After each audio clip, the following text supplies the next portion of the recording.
l'étoile du jour. Bonjour Marion Lagardère. Bonjour Marc, bonjour à tous. Vous la décernez à 2 mamies téméraires. Oui, en tout cas, c'est comme ça que les qualifient beaucoup d'internautes qui ont suivi leurs aventures, puisque Ellie et Sandy ont 81 ans, qu'elles s'étaient mises au défi de faire le tour du monde en 80 jours et qu'elles viennent de réussir. Ces deux Américaines sont parties le 11 janvier du Texas. Elles ont traversé l'Amérique du Sud, pris un bateau pour atteindre l'Antarctique, un autre pour l'île de Pâques, fait du cheval en Argentine, du traîneau en Finlande, de la montgolfière en Égypte. Elles ont pris beaucoup de trains en Inde, au Japon, en Australie, des vols charter aussi pour faire leur saut de puce. 18 pays, 5 continents. Et au bout de 80 jours, eh bien, elles sont enfin rentrées chez elles à Dallas, sans encombre, ni pépin de santé, ni dispute. Parce que ce qui est bien à 80 ans, disent-elles, c'est qu'on a largement passé l'âge de se chicaner. Ellie et Sandy se connaissent depuis 30 ans. L'une est photographe à la retraite,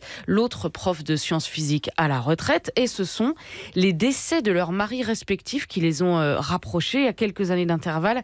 Toutes les deux ont perdu leur conjoint et elles se sont soutenues, épaulées dans l'épreuve, au point, à partir de là, de ne plus jamais se quitter. Et puis, ce qui s'est passé, explique-t-elle, c'est qu'en vieillissant, eh bien, on s'est dit, est-ce que pour nos 80 ans, on ne ferait pas le tour du monde en 80 jours ? C'était il y a 4 ans. Elles avaient programmé chaque étape pour 2022, l'année de leurs 80 ans. Et puis, l'épidémie de Covid a tout arrêté. Tout, sauf elles, puisqu'elles ont juste reporté leur défi d'1 an et renommé malicieusement leur blog 81 ans et toujours dans le coup. Leur objectif, en plus, en voir le plus possible dès maintenant, sans attendre, apprendre encore, s'émerveiller ensemble. Elles y ont mis toutes leurs économies d'octogénaires célibataires, ont privilégié les émotions au confort matériel, autrement dit pas de grands hôtels, le moins d'avions possible, beaucoup de trains et de bateaux, et leur carnet de bord sur TikTok a conquis des milliers de fans accrochés par le périple, certes, mais surtout par leur amitié à toute épreuve. Parce que c'est ça, au fond, qui illustre leur histoire. C'est de ça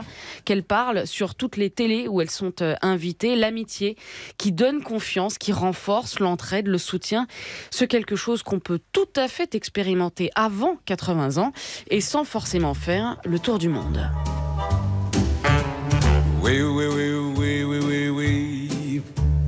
Nous ferons le tour du monde avec mon trois ma jolie. Oui, oui, oui, oui, oui, oui. Renaud Dely, vous voulez de l'aide ? Je crois l'avoir reconnu. Je crois que c'est Sacha Distel. C'est Sacha Distel.